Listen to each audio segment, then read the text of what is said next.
تمہیں معلوم نہیں ہے عبد القادر جب جلال میں ہوتے ہیں اور اپنا سر اٹھاتے ہیں تو آسمان میں اڑتی ہوئی چیل سر تن سے جدا ہو کر زمین پہ آ کے گر جاتی ہے۔ ایک نظر دیکھ لیں عبد القادر، ہوا یوں تھا، عبد القادر تقریر کر رہے تھے، غوث اعظم تقریر کر رہے تھے اور چیل آ کر اوپر سے شور مچا رہی تھی، اور جب چین چین چین چین کر رہی تھی تو لوگ ڈسٹرب ہو رہے تھے اور چیل کی طرف دیکھ رہے تھے۔ غوث اعظم کو غصہ آ رہا تھا، میں تقریر کرتا ہوں اور چیل لوگوں کی توجہ ہٹا دیتی ہے، بس جلال میں جب دیکھا تو چیل کے دو ٹکڑے ہو گئے، گردن تن سے جدا ہو گئی اور آ کر آپ کے دربار میں، آپ کے تخت کے قریب میں آ کے، کرسی کے پاس میں آ کے ڈھیر ہو گئی۔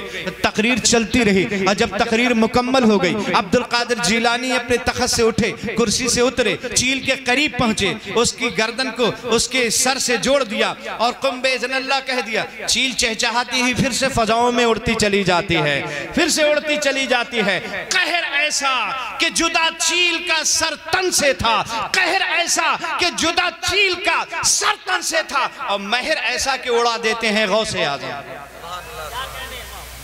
مہر ایسا کہ اڑا دیتے ہیں غوث اعظم۔ کا حال یہ ہے جب ماں ان کی انگلی پکڑ کر لے کر بچپن میں استاد کے یہاں لے گئی تھی تو استاد کی بارگاہ میں بیٹھے حضرت عبد القادر جیلانی ابھی چھوٹے ہی ہیں، 4 سال کی عمر ہے، اور ماں لے کے استاد کے پاس پہنچی تو استاد نے کہا بیٹا پڑھو اعوذ باللہ من الشیطان الرجیم۔ حضور غوث اعظم رضی اللہ تعالیٰ عنہ نے اعوذ باللہ من الشیطان الرجیم بسم اللہ الرحمن الرحیم اور اس کے بعد پڑھنا شروع کیا الحمدللہ رب العالمین۔ پڑھتے پڑھتے الف لام میم ذالک الکتاب لا ریب فیہ، پہلا پارہ پڑھا، دوسرا پارہ پڑھا، تیسرا پارہ پڑھا، چوتھا پارہ پڑھا، 5واں پارہ پڑھا، 6واں 7واں 8واں 9واں 10واں 11واں 12واں، اس طرح سے پڑھتے پڑھتے تقریباً 18 پارے پہ جب پہنچے تو استاد کہنے لگے رکو رکو رکو رکو رکو۔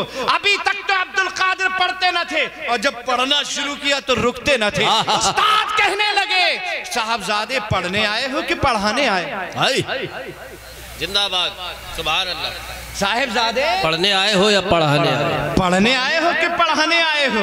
یہ اتنا پارہ تم نے کہاں سے یاد کر لیا؟ تو عبد القادر جیلانی کہتے ہیں میری ماں 18 پارے کی حفظانی ہے، وہ جب کام کرتی ہے صبح کو تو قرآن کی تلاوت بھی شروع کر دیتی ہے، ادھر کام کرتی رہتی ہے، ادھر تلاوت کرتی رہتی ہے اور 18 پارے روزانہ ختم کرتی ہے۔ میں ماں کے پیٹ میں روزانہ 18 پارے سنا کرتا تھا، ماں پڑھتی رہتی تھی، میں سنتا رہتا تھا۔ عبد القادر نے سنتے سنتے 18 پارے یاد کر لیے ہیں۔ سبحان اللہ، سبحان اللہ۔ جیسے ہی اس آدمی نے یہ بات کہی بندہ نواز یسو دراز کے چہرے پہ تبدیلی آئی اور آ کر کہنے لگے اگر عبد القادر جیلانی بہت بڑے ہیں، اس میں کوئی شک نہیں ہے وہ بہت بڑے ہیں، لیکن ہم بھی تو کچھ ہیں، ہم بھی کچھ ہیں، جیسے کہ ہم بھی کچھ ہیں۔ اور کس کے مقابلے میں کہا تھا؟ غوث اعظم۔ آپ سب کچھ ہیں یہ ٹھیک ہے، لیکن مقابلہ کبھی غوث اعظم سے مت کرنا۔